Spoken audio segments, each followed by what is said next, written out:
As always, this is the League of the Genuine show with me, Fred Muwema. We are with you every Friday, evening, morning, afternoon, wherever you are. Last weekend, we were downtown. We were with Mr. Shoes, Mr. Bravo.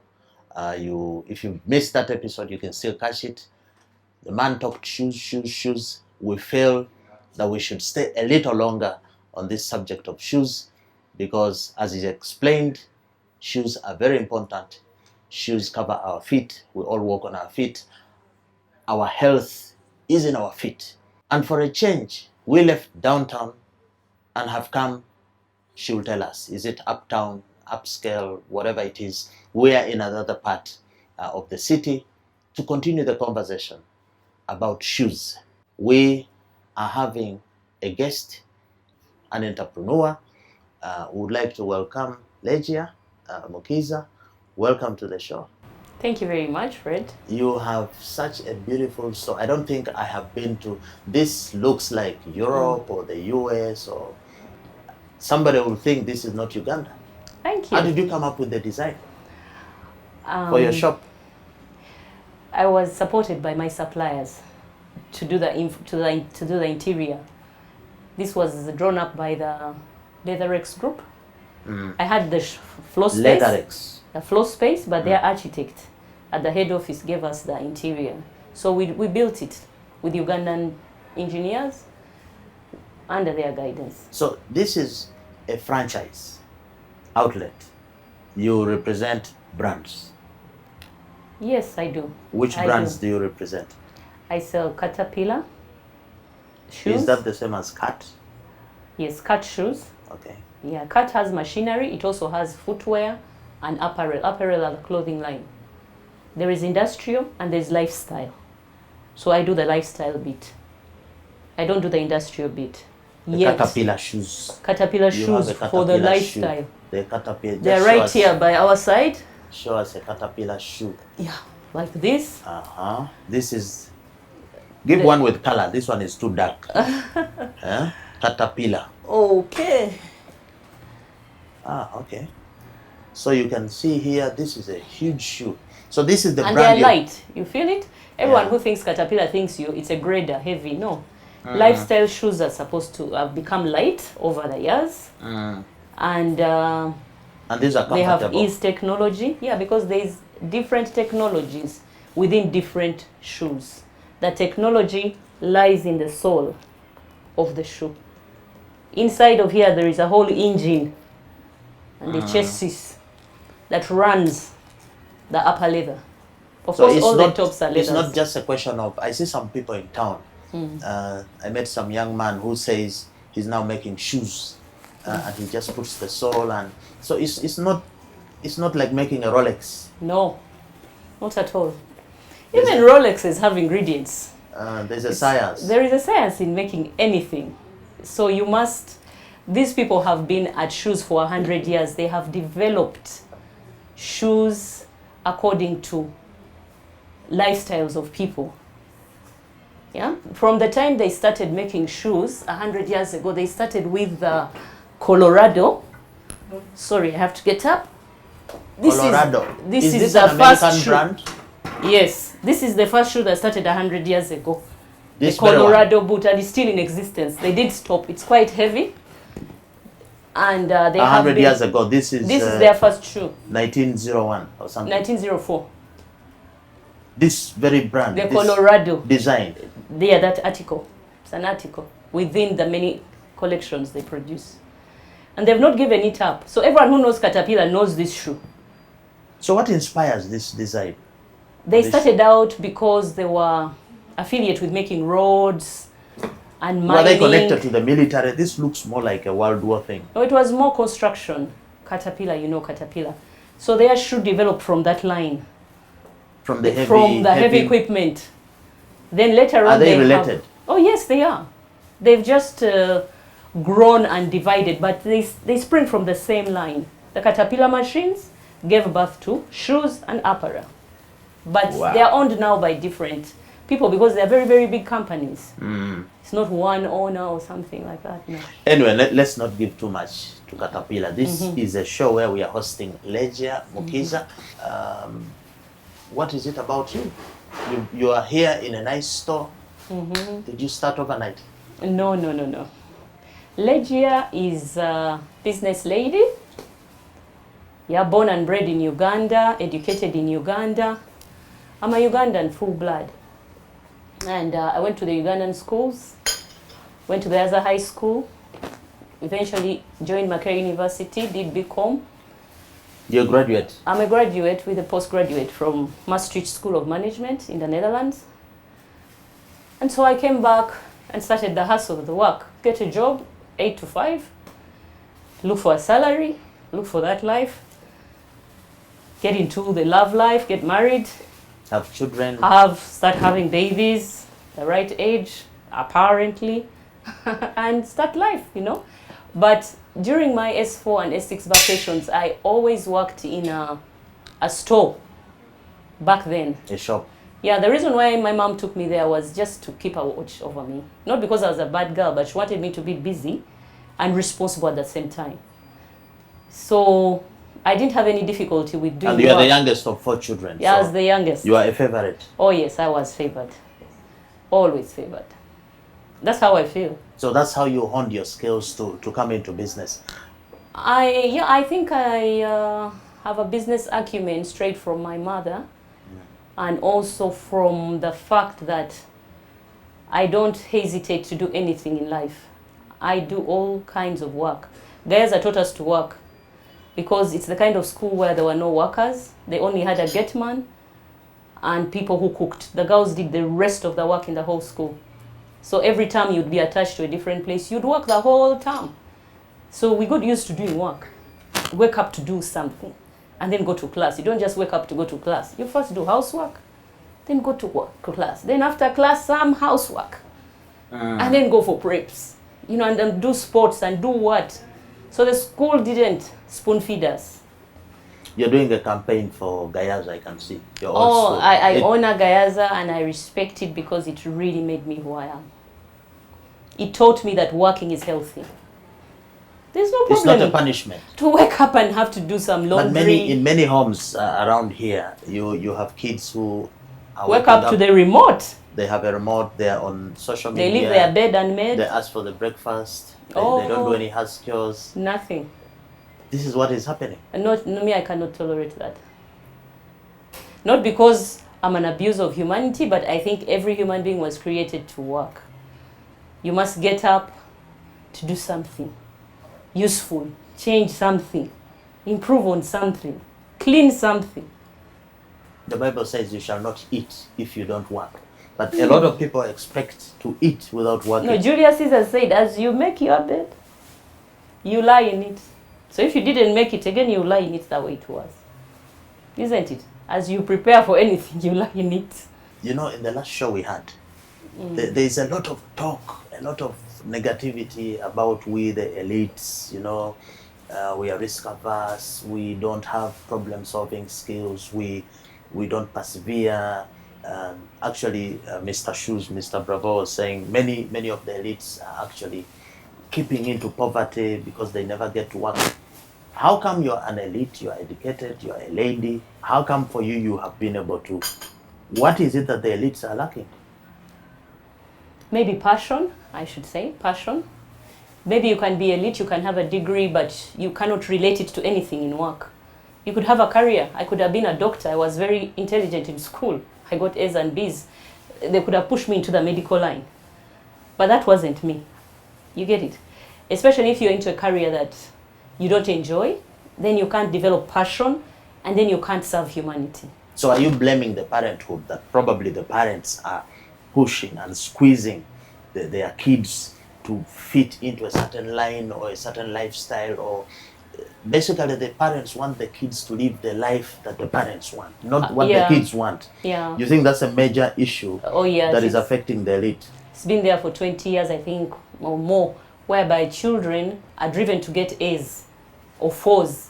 They're not trained to learn, to enjoy the learning process and becomes something, you see. You can tell a child that this child likes to cook, this child likes Music. to sweep, this one likes music, even as you're raising them. There are people who easily go to the sink and wash dishes. There are those who easily sweep. So right now the children are just being pushed to score high marks, but not to develop passion with anything. And parents find it very difficult to push their children to develop passion. But you can't be pushed to develop passion. I think it must be inbuilt. It must I think the in word you. is not to push. You encourage, but encouraging has you a nurture. slight, you nurture and encourage and direct and enable and see. You can see that this child likes to swim, so you take them swimming a lot. This one likes football, so you engage some football activities for This them. one likes to dismantle. This the one likes computer. earphones, too much music, like our son who started out at 14. What a journey. You have a had with musician him. in the house? Yes, at 14 he had a group of boys at school. They used to go in the background and sing at break time, at lunch time, and even the school told us. Whoa, she's bad, she's so bad. He started out as Young Z. Now he's a big boy, he's 20. He's a Young Brazilian. Z. You've heard of Young Z. What numbers of songs has he played? What tracks has he? Young Z. He's on YouTube. He has this recent Nilo song. Have you heard of the Nilo song that's hitting all the bars? She want to drink the Nilo. Okay, I don't go to bars. And all I the am nice trendy places young people like. He writes. What thing that amazes He's me a about our songwriter? son? He writes. Then he composes. Then he develops video scenery. He chooses. He's a producer. Yes, he produces the music that is online, but right from the words to composing it into a song. So now, as a proud mother, you even attend the concerts. Oh yes, he lets me You know go and when he get has down. a show, 3 in the night, what, and we Wow. share a lot. You must be, but there are challenges there. You know, Oh yes, we talk. earning from music is very difficult. He's realizing that, and he's now realizing how often does he earn, how much of that money can sustain him to the next show. We support him, but he's getting to a point where he's actually realizing that I must make more to support myself, and I let him guide me. So as enough I guide of Young Z. This show is trying to promote, and we are very happy that you have spared your time to come here, essentially to educate the public, to tell us about these products, the shoes, the issues with the fakes, and so on. So getting back to the business at hand, which is the shoes. When we spoke to Bravo, Mr. Shoes, do you mind if I call you Mrs. Shoes? Yeah, You are an expert in shoes. You understand shoes. I have a passion. One for of the shoes. things that we addressed when we were downtown, the issue of price, okay? Because he explained the shoe is so important and so on. The issue of the price. What we found on the last show, we had some shoe samples that we came with. And I have seen outside at your store, as I came in, I saw you have a display of a discount. And the discount is 10%. But when we went downtown to buy a shoe, somebody starts at 100,000, which is about $25, and you end up buying the shoe at $5. They can give downtown. They can give discounts of 80%, 90%. You people who are on the upper side of the town, you are maybe so much after money. You want money so much, so that's why you don't give the big discounts. Why can't you give the 80%, 90% discounts like your guys downtown? I want to answer that question, but I'll go back to the previous one after this one. You know, everything in life has a price. That's why there is price differentiation in life. In economics, they teach us price differentiation. If you're going to sit in economy class, there is a price for economy. Business has a class, first class has a price. So these legitimate products that have been existing for 100 years in production, I mean, producing a shoe for 100 years is, You put in a lot, it's research, a long time. innovation, marketing. And so they have settled their price levels. These international prices. These are international prices. If you go online and you go to eBay and you're buying this shoe, you'll see that we are within that range. Whereas downtown, because they are brandless, it's just anything, you won't know what you're buying. So the guy will put you there, and yet he knows he can take 10,000 for it. But he'll start, because he's taking a chance on you to see if you understand or you know how to bargain. But here, it is standard. It is You're standard. getting value for money. It's That's like the coming value. into this mall, you know that a square meter is this. You can only negotiate so much. You see? And then you settle in and say, let me work with this mall. So what It you're is saying is standard. that if you find a product that is discounted by more than 10, 20, 30%, it must be All fake. the time, all the time, all year. Then it has no standard. Because even bread has a price. You cannot say, if the bread is now 1,000 shillings, you might say, it's rotten. Because bread is 5,500 or 6,000. So if you go to Somebody Shoprite cannot come from 5,500. to 100, 1,000, then the bread has gone bad or something. How? I mean, what did he put in the bread to sell it for 1,000? You know the price of wheat, you know ovens, you know heat, you know electricity. So now somebody seeing you, you're established, you're here, but you must have a journey. What's your journey reaching here? How long has it taken you? I've been in business for 22 years. I started out in 1998 as a young girl. The reason why I started business is because I had a young family and I wanted to give more time to my firstborn child then. And so this 8 to 5 job was taking up too much of my time. Wasn't it hard? No, while I was working, it was very interesting. I used to, right after our wedding, when we bought very nice Italian shoes from a gentleman who used to import Italian shoes. We got to know him. That's where we found the men's apparel, which we used at our wedding. And so I used to go back to that store and buy 2 pairs Here in at town. that store, here in town, and go with them to work in my boot. I had a small Corolla too. So you started selling in the back of, Of your my car. car, and then my colleagues at work would buy them every day. And you know, guess what? I was making 50,000 shillings off a shoe. That was a lot So for a Legia, 25-year-old, are you saying 24-year-old. to start business? Because I see many people think that to start business you must have money, then you have a nice setup. What is your message to those who think you start big? No, you don't. I had these degrees, but then I was finding my passion. You see, I could get into World Bank, UNDP, all those jobs we could apply and get there. But that was my passion, because what amazed me is that my colleagues used to eat the shoes up. They take them immediately. In fact, I had to go at lunchtime to buy 2 other pairs. For some other colleagues, Your colleagues couldn't find they where don't. you're buying. They didn't know. You know, business is about the knowledge gap. There's always a knowledge gap. These guys didn't know I would get them the shoes, and they liked them. They had money. So I would make a markup of 50,000, and for me at that age, it was just It was exciting. better than my salary, because I would make it daily. I would sell 2 or 4 pairs a day. I mean, if I'm making 200,000 I'm 24 every day, what kind of salary were they paying me? They were paying me 500,000 shillings as an assistant revenue officer, and the hustle. So I slowly pulled out. It was not so easy to pull out of employment because of my family background. I had to keep the job. You know, if still my parents had a lot of influence on me, even if I was married. So I pulled out very slowly. And you had a strong father. Your father was one of the Bush War heroes. Yes, and what was his name again?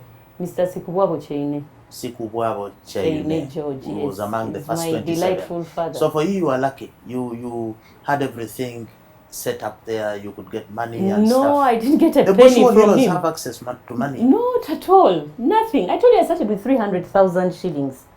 I would buy 2. Those days, Maybe you to just didn't buy ask a your shoe. father. You just didn't ask. No, he wouldn't. I had a job. For him, you had to stay at your job. You had to be in office and work. I mean, what are you doing trading shoes when you have 2 degrees? In my family, it was unacceptable. You had to grow in the ranks. People are doctors, what? So you are an exception. Oh my God, I'm You the are telling rebel. us that it's okay to have 2 degrees and When still I be able to opened- sell shoes. When I finally got a shop at Grand Imperial Hotel, it was a 20 square meter shop, and I hadn't yet gotten the opportunity to go abroad to buy stuff. I was buying locally from people who traveled. So a friend of mine goes to the UK, I send them. A friend of mine does what? And that Italian guy, the guy who brought Italian shoes. So I remember my dad coming up to me and saying, no, this is the wrong thing. This is it. I mean, how can you do this? How can you leave the job? I mean, it was an abomination. I know it's like getting pregnant from home or something. How terrible. dare you embarrass? So Embarrass I us. had no words, but the only thing that kept me going was my son. I said, for me, as long as I can go home at lunchtime and be the whole afternoon at home and come back and this shop is still here, and I'm not asking anyone for food. You guys and your can father think is still whatever you around? think. I'm sure if you walked into this store. Oh, he's eternally proud. He's very proud. In fact, the other day, there was an opportunity to apply for a job. So I was telling him, Daddy, I said, don't even think about it. Why would you go back to employment? Wow, he's converted now. Converted. But Legia, there is an issue here. A lot of people in this town, in this country, who are in business, they are basically after money. And because they are after money, they want to make the quick buck, the quick money. So if they start out and they are dealing in a product, they would like to sell a product, irrespective of whether it's genuine or fake. They would like to sell a product where they can make some quick buck. Yeah. How does Legia stick in the line of genuine and not be tempted like many people? They start out with genuine, but because they're receiving a lot of competition from the fakers, they also join them if they can't beat them. How have you dealt with the issue of the fakes in the shoe business? How have you ensured that you stick to this? Why did you not go to China or go to India and get those cheap stuff and bring containers and containers of fake product and make quick money and build an arcade and build a mall quickly? What has driven you to stick in the line of the genuine? What's your experience with fakes in shoe business? Fred, I must tell you that money is a powerful thing in this world. It drives a lot of people. It drives us. But it's not an end in itself. Also, satisfaction, customer satisfaction, for me is bigger than money. So over the last 22 years, I have a client. So you're not after money? I love to make the money, but not at the expense of my customer being satisfied. That's why here we replace shoes. If the shoe breaks, you drop it here and I have to give you another one. At my expense. I lose for you to be satisfied. Because I stand for these people Goods believing. once bought shall not be returned. No, You not grew in up this hearing policy. that. Yeah, even it's on our receipt books. But it doesn't work that way because I need you more than the money. Because you are bigger than money. You will bring me 10 other people. You will bring me 11 other people. You see, I've grown out of referrals, not by being on television ads. I have grown out of people speaking well about what I do. That's why I have a database of committed buyers who come, who think about me, whose wardrobes are full of this product. You open an entire closet and everything is from my shop. So do you agree therefore that integrity or the lack of it is a major driver of counterfeiting culture? Yes. The reason why I cannot go and buy counterfeit product is because I respect my customer.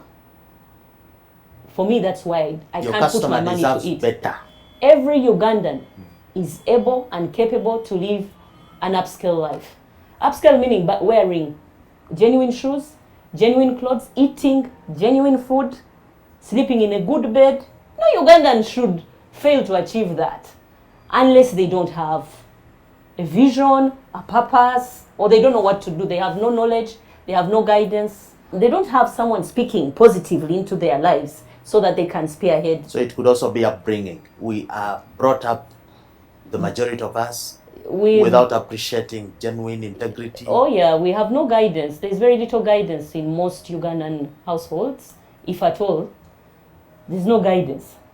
Children are just forging a way forward, getting fours from fours, a degree, and after a degree, they apply for a job. Emphasis is on qualifications. Qualification. That's if you have someone to put the fees for you. If you don't have, you start out anywhere with no guidance and you get frustrated along the way, you settle there. That's why you see there is what you call abantu ba wansi. You said that word. I don't believe waliwo omuntu wa wansi. Muntu yeyita wa wansi kubanga kyalowooza. Bagamba nti obwavu buliwa mu bwongo. That's what Bishop Nkoyo said. Obwavu buli wano.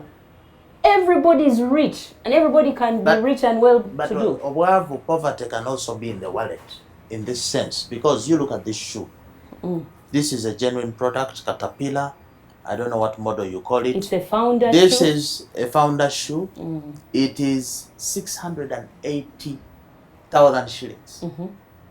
Now, we are getting away from poverty in the head to poverty in the pocket. How many people can afford 680,000 shillings? And therefore, this store can be looked at as a store that is not for those low income earning people. What do you say to that charge? I think... Is it true low income earning people cannot afford this? Low income earning people can afford this because they can buy it piecemeal, Do depending they on actually their come to target. this store? Oh yes, they do. We've seen low income earning people, border riders, pay for each shoe in installments until he wears it, and it will work for 4 years. It's better than buying a shoe every 3 months. So you have border men coming here and actually buying quality stuff. We have people who The walk in thinking here is they in only rags. buy they walk here in. Yes, but if you respect humanity, you welcome him, you hear from him, you edify him, and he feels, sometimes they're even scared, but then eventually they say, oh, so I can also buy here. I say, of course you can. It's a choice. You choose what you want so to it put is on your not feet. true. I see you have, can you show us some other brands?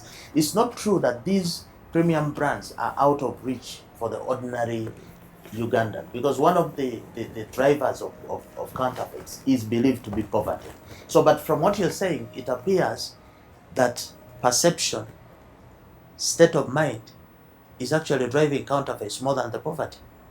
Absolutely. It's a state of mind, and it's the fact that the bigger market down there has brought in fakes and has adulterated the market, and the customs has allowed that. The people who are supposed to block those fakes from entering have allowed them to enter the market, and people go for quick fixes. You know what a quick fix does? You buy a shoe today, it breaks on the way home. For Tomorrow example, you're buying another one. What is this and how much is this? So this is a hash papi lady shoe, and it has it's a body shoe.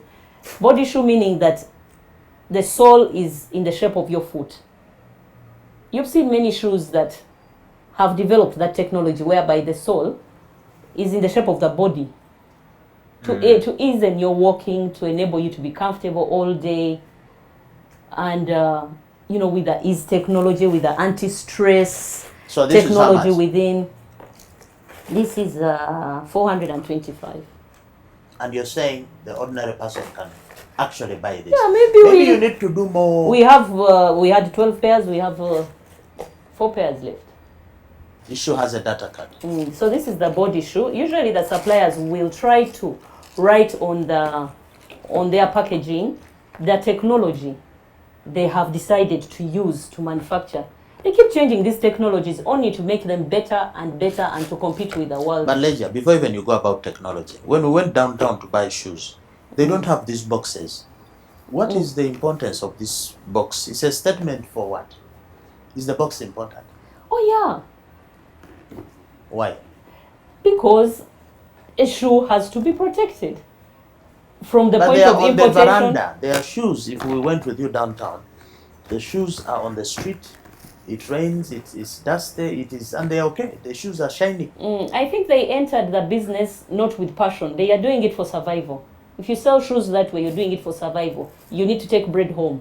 You just have to do something. But it's not like you understand what you're doing and you can sustain it. You can't sell shoes like that for a very long time. They'll get damaged. The users will not come back. And your lifestyle will not improve. You're not going to better yourself by damaging the product you're selling to people. So sometimes it is the situation they are in, the knowledge they have, they don't want to change. Or the lack of knowledge. They don't have any knowledge and they don't want to be taught. Some of those people you try to edify, they say, well, they don't want to improve anything. Improvement is Everyone is rich. What you're saying, everyone is rich. Yes, the poverty is in the head. You can even sell tomatoes, but sell them better than them. Not everyone must sell tomatoes the way they are sold in Kampala. You must respect these tomatoes and ask the users. But because there is no development to present these things in a nice way, We have a lot of tomatoes that come onto the market. They are sprayed with a lot of pesticides. No, they are put even in dust, in a dusty area, and we buy them out of dusty environments. I guess that's why supermarkets have picked up a lot, because you walk into a clean environment, you do your shopping. Tomato is resting in the fridge. And then you take it. Its neighbor is an apple who is also clean. But then they'll say people downtown don't want to do that. No, they can do it. There are supermarkets downtown as well. But you find that they've also allowed other users to do things anyhow. This is the job of City Council and other regulators, to teach people and to help people to present all products in a respectable manner. They need some support. She'll say, you can change that slowly. Those who have just joined us, we are here with an interesting entrepreneur, Legia Mukiza. She's an elite like us, but she's in business. She's done it for 22 years. We are at Village Mall on the 3rd floor. Her shop is called Leatherex. Yes. Leatherex, but she's a franchise distributor for many European brands. You actually depend on Europe for your production. And yet the downtown people get most of their products from Southeast Asia, Vietnam, Indonesia, China, India. But yours is Europe, Germany. Yes, I buy from Germany, I buy from Sweden, and I buy from Cyprus. Reason being, I have found this product to be consumed and respected, and it helps people live a better life. I would have loved it to be nearer Uganda, to even have a Reika factory in Namamve or Caterpillar, such that even other shops can buy. But yeah, but Legia, you're also contributing to the status quo that we have. We are importing virtually wholesale and retail trade account for more than 30% of the tax collection in this country. And you are part of the system that maintains us as net importers. You are exporting jobs. Why are you not venturing into manufacturing and producing this stuff here? Why must you send the money abroad? Because I'm looking for genuine product that will satisfy the human life. You and the European man in Europe, you're not different. He wears genuine shoes. Genuine shoes means they have the right technology to run your system. You have a system, you are an engine yourself. We are all engines. As a human being. Our blood flow is determined by the footwear.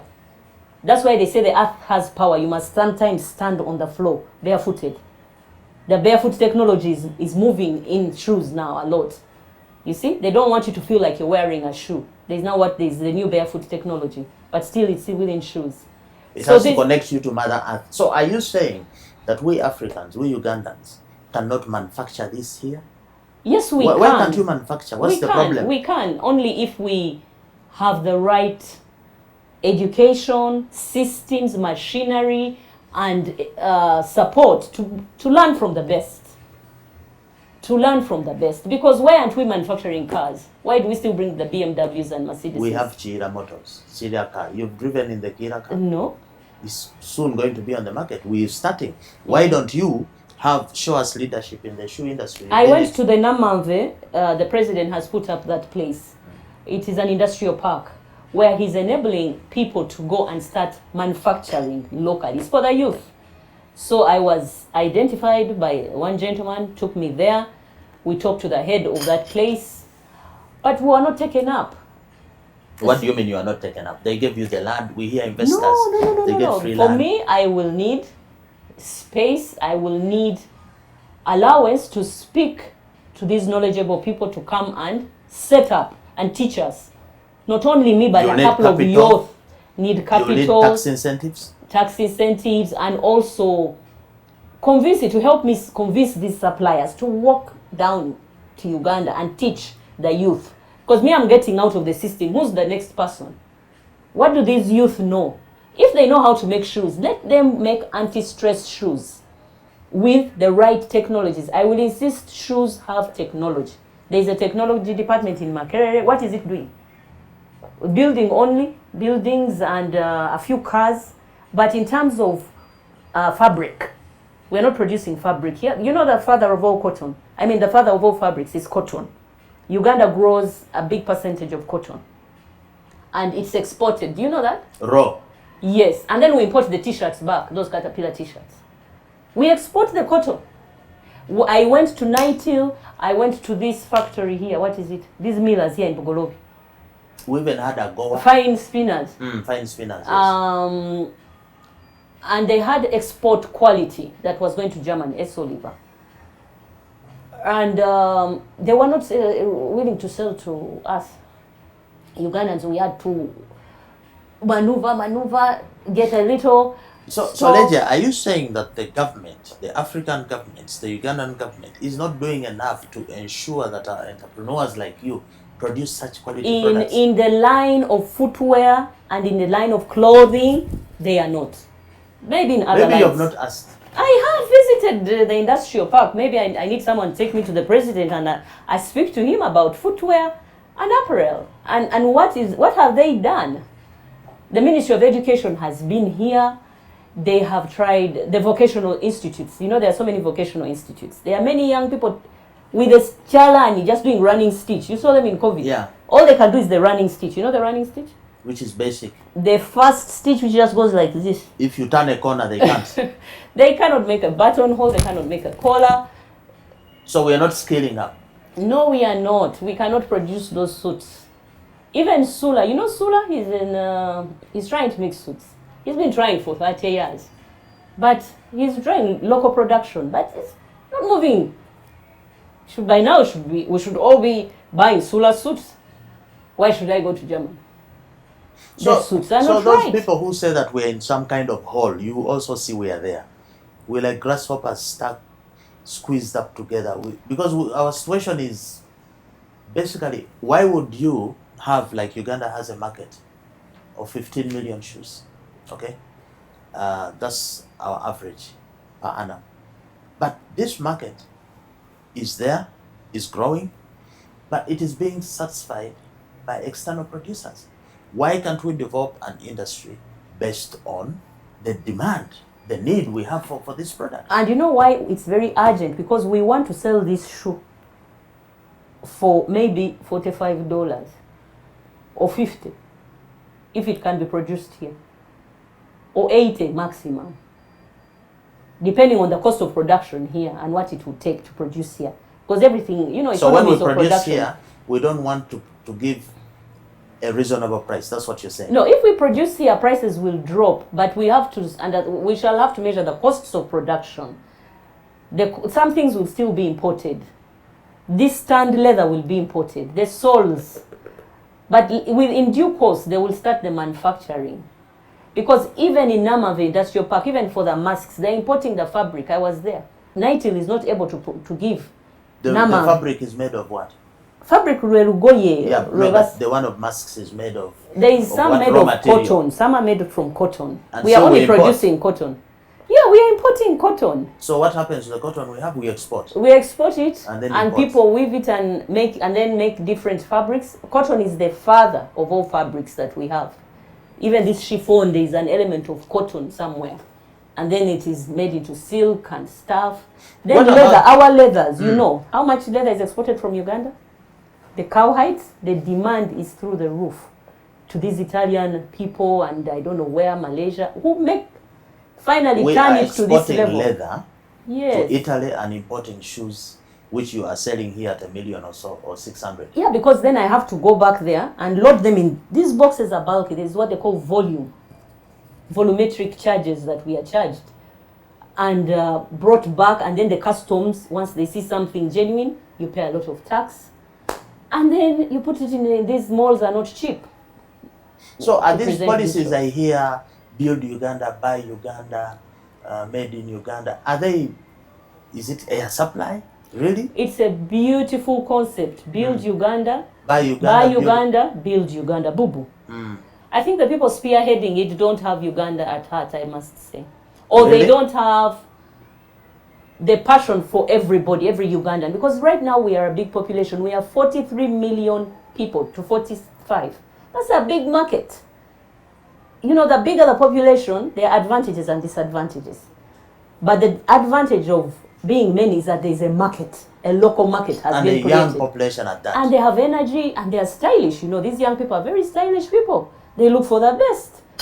you know, for them, they will not stop at buying something because they buy fashion. But, Talking about style, Legia, yeah. Mr. Bravo was saying that you ladies, because of style, you have sacrificed your health, your foot health, your bone health, you've sacrificed it. He spoke eloquently about the dangers of high-heeled shoes.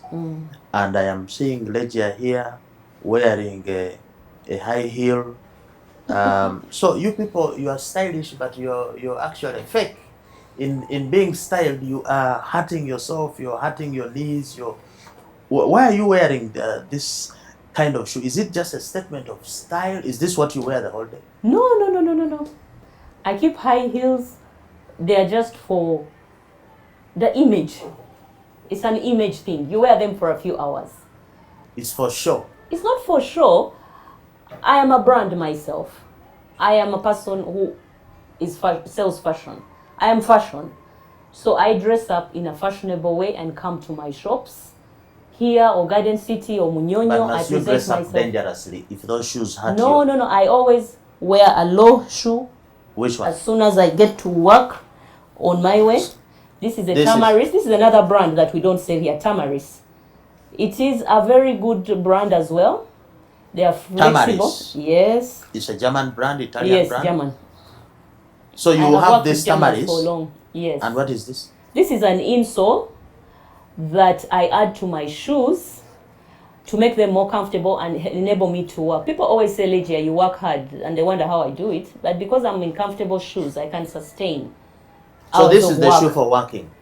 Different shoes, but they're all similar. This Sneakers. is for working, this is for show. This is not for show, it's for for style. presentation. Yeah, For like presentation. a TV show. Can you put on the other shoe and we see the other shoe? And we see You can if see you it also cannot- has glitter. If the camera will refuse to catch you. No, when but you're- this shoe, I wash it in the machine. The glitter doesn't come off. Yeah. In the quick 30 cycle. And Yeah, but this is okay. So, but this is, as you say, when you're walking to the car. Oh, it's also a Tamaris. Tamaris is the insole. Tamaris is a ladies' line. They do ladies' shoes only. How do you balance comfort and style? These two shoes, with these two shoes there. You have It's- that and this. Why don't we go for just the comfort? No. We also have to balance. Like you said, you create a balance. Yeah, I must look elegant. I must look smart, depending on what I'm going to do. Then I must go to work and also put on practical working shoes. If I'm going to the supermarket after today's work, I'll go in these casual shoes. I won't walk into the supermarket. So when you're going to the supermarket to In buy this. an onion, you don't need to be smart. No, No I'll- respect to the onion and the tomatoes. No. The supermarket, I'm pushing a trolley. I need to be practical. I always encourage ladies to have at least an extra pair of shoes in the car, depending. If you're going for a cup of tea in the evening, meeting up friends, a drink, then you get out your high heel. If you're doing the ordinary life, you're going to the pharmacy, to the supermarket, you're at work, put on So a in practical other words, shoe. the ladies should not put this on all the time. It's not good for their knees. It's not good for the knees. No. How does it affect the knees? The knees begin to hurt, the muscles around the knees, with age. With age. Our moms, I remember my mom used to wear a high heel. But right now she can't. Why? She's grown old. The knees get weaker with age. This is a good product, but then it can cause damage to the if you don't use it If you appropriately. wear them for 9 hours a day, even 5 is too much. These young bankers, they always like to be dressed up like this, the lawyers. Once you're in office, take it off. Put on a low shoe, walk around, do the other office work. Then if you're going before the boss, put on the high heel or something. So you need to balance a little It's bit a of balance. that and But for the men, you're lucky, you don't have heels. But still, you can't wear those formal Wilvost shoes to work. Wilvost is for functions. You're going for a wedding, you're going for an after-6 party, because it's a leather sole. You know what they call leather sole? Leather-soled shoes are hard. this At is the leather bottom. sole. That's why you went and put this thing. No, it was there. Oh, they helped you. They were clever. To soften your step. These are good manufacturers. Otherwise, if they had left it all leather, your back would be finished by now. So this shoe that I'm wearing can hurt my back. Yes, your sciatic nerve and back.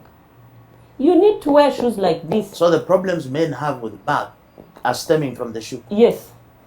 You shouldn't wear a leather sole the whole day. It's as bad as wearing a high heel the whole day. If you want to wear this every day to work for the look of it, you must put a rubber sole at the bottom. Luckily, Uganda can do that. We can do additional rubber soling. Even us here, we can do it. We always tell our customers, after the function, please bring it back and we put for you a rubber sole. To But make this it is for softer. weddings. So the trick about foot health is the softer the better. The more you allow your nerves and whatever to breathe and to... Is that the idea? Yeah, the shoe must allow your fountain of blood to flow. We are a fountain of blood, all human beings. The heart pumps blood to all organs, to all areas. The heart is like a motor. It's working, I don't know, the BPM is 72 per minute. If you're very healthy, can go down to 62. So that's why we do cardio and measure how is my heartbeat. So this shoe can It will reduce the heartbeat. Yes, yes. And most people who wear these shoes develop cones. And you know what a cone is? It's that you have hurt your aorta nerve. At the tip. The aorta. God is so clever. The biggest artery in the body is called the aorta. You know it? Yes. And it's its connected nerve to the ending tip. is in that small toe. So if you press the... That's why a cone hurts so much. Have you ever had a cone? No. You've never had a cone. People who have cones don't sleep. It's like a toothache. It's because they have touched the nerve. Which connects to the big artery. And the pain is so much they have to go to cut the cone. Doctors cut cones. You have to go for surgery. Or you have to have a good pedicure guy who keeps cutting the cone slowly, slowly until it goes. And then they advise you change your shoes quickly. A lot of So men it's a very delicate business. above 50 It's have a that very problem. delicate business. The shoes you wear. It's not a joking matter of going downtown and pick any rubbish. No, it's like the bed you sleep in. I relate a shoe to the bed. Since we spend 8 hours a day in shoes, 8 to 9 hours, even the bed, you sleep at 10, you wake up at 5 or 6. Those are long hours. You must buy So even the bed is a important. proper bed and an orthopedic mattress so that your backbone alignment can manage the coming years. But then that's a contradiction. For the shoes you're saying we need soft, but for sleeping we need hard. Shoes I you can't have. orthopedic. I didn't say hard. Orthopedic is a bit hard. Orthopedic is a medical term where You're a bit stiff. not stiff, you take care of your spinal cord. Straighten a bit. You sleep in such a way that you don't slouch. You know, this bed like this is not good. Eventually, even if you read about it, many people who have back problems, and the pillow problem, they spring from those 8 hours they spend, and then another 9 hours in a bad shoe. What is left? Muscle problems, nerves and muscles start having developing. This develops slowly. It will show up at 50. When you are young, you think, but eventually it will show up at your door. But from what you're saying, the counterfeiting is not just the shoes, the beds, but even the lifestyle, the behavior is fake. It is. For lack of knowledge, it's fake. Because we don't know, it is fake. You don't know. You go and buy a bed, you don't know. Just buy anything. Because your budget is that, you buy that. Sometimes even for that budget, you could get better. But for the lack of knowledge, you just buy anything.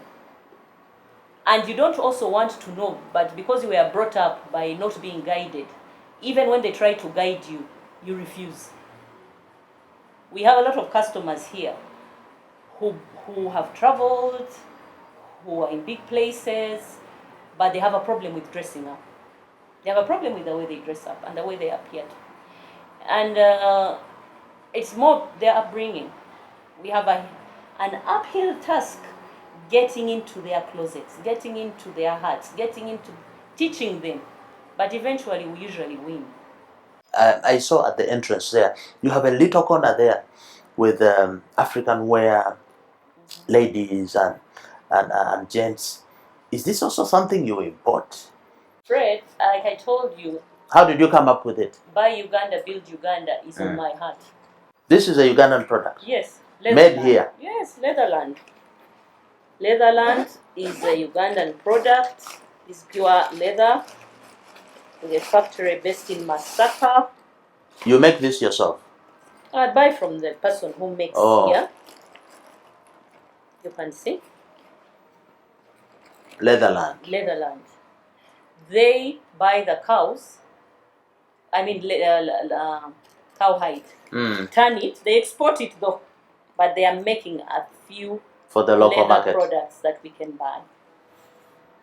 And the stitching is excellent. I've used their bags. Many ladies have.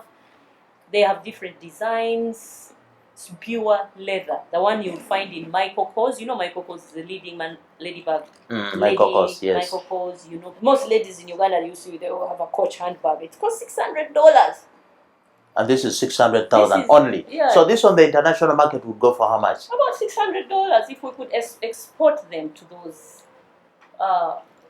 Markets. leather markets. So it's not that we Africans cannot actually invent or manufacture something. It's because we... Africans are very intelligent people. We are extremely intelligent. We have a lot of raw materials, but we do not process them to the level where Europe has reached. So when we get to Europe, everything there looks better than what we have here. It is because we denied the technology transfer. It is so difficult to bring it here. The environment is not enabling. We encourage consumption, import, and that's it, but not to produce here. And also, we tell ourselves enough lies. A lot of people are manufacturing shoes here. For me, I would be happy to buy from a Ugandan. But I will not buy because the quality is what? Wrong. The shoe is not right, but he has decided to stop at that level of production. If I went into production, I would sister with these people. I would get into partnership with people who have been there, Who know better, who have the right technology, so that I can compete internationally. What I produce here should be bought also where? In Europe. But the shoes produced here, is Bravo exporting those shoes? Are they exporting? Yeah, they do some export. Actually, he does a lot of manufacturing outside Uganda. Okay. The manufacturing is done outside Uganda because he was frustrated to try and do local production. Why was he frustrated? Same things you're talking about. There was The no government support. there wasn't support.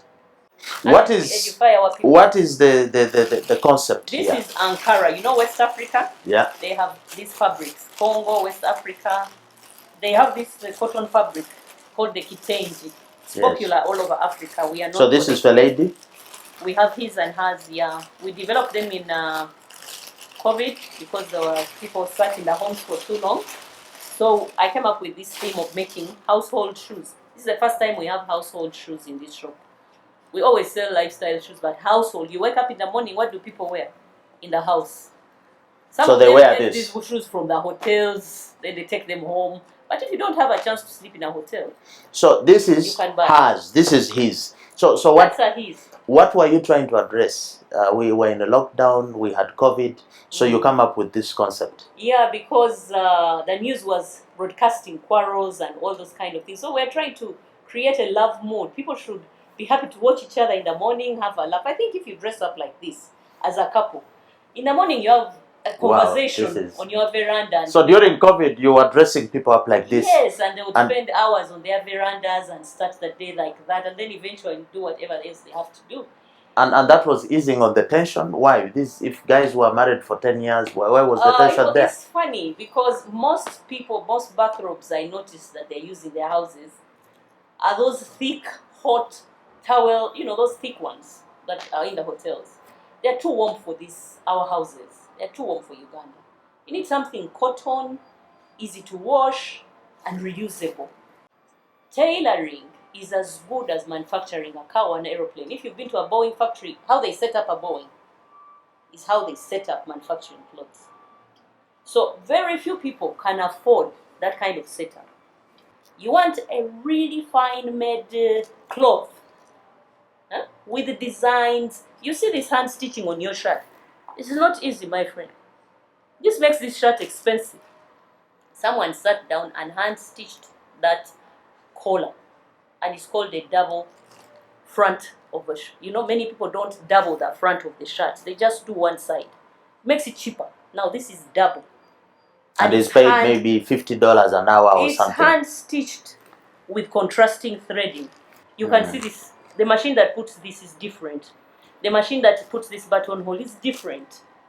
And then you find so that adds the cost. $100 and another one is $20,000. You wonder what is it? Bano babbi. No, see babbi. There is a lot put into clothes. Is there anything wrong with a fake shirt, fake clothing? Does it cause any issues? Absolutely. Why fake? What issues? Why fake? Can you eat a fake tomato?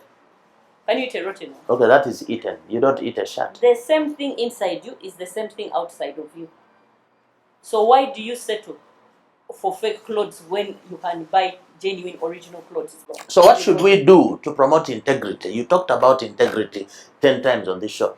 What should we do to promote integrity in the buying and selling of products and services? We've got to train, starts in the home state. We've got to raise our children by giving them what is genuine. However little you give what's genuine. Teach them that this is original and this is right. Teach them to buy meat that is clean. Not any kind of meat. Go where they sell clean meat and buy it and take it home. So let them not settle for less. Let them from learn, an early and age. then they can help those people who are doing wrong. We can change society that way. Legia, it has been a pleasure speaking to you. Very nice store. You are in Village Mall, you are at Garden City, and then you are also in Munyonyo. So those who want your products in Munyonyo can come to UCB Rice Concern. In Munyonyo, the road that goes up to the Palm Villas, everyone knows the Palm Villas, you'll find the outlet. It's the first official outlet in Uganda where we are able to take these genuine products that are already well priced and offer them at half price. What is your message to people against consuming counterfeit? I encourage people to look for original, buy right, and if it's fake, do away with it. It's the same as buying a rotten tomato and cooking with it. There's no difference. And those who are selling fakes, those in business? Those who are selling fakes, I want to speak to them to kindly respect manufacturers. So that if someone has labored, if I wake up today and make my Legia label, I wouldn't like to find it in a copied and also thrown around. That's why when you buy original, you go through a kasengeja to get the original. It's not easy for me to get this product. It's just to respect the original person who started it out. If you want to work with them, partner with them. If you find they are fake, don't go for it. It's not a question of money, it's about people. Serve people genuinely. Shoes are extremely important because shoes hold us. They hold the whole body, they help the blood circulation, they help us to have a healthy living. Most of the sickness that we have is because of the type of shoes or the wrong shoes that we are wearing. So until the next episode, we need to be saying that we're continuing our discussion on counterfeits in trade and business. We need to stop here. Legia, thank you so much, and good evening for now.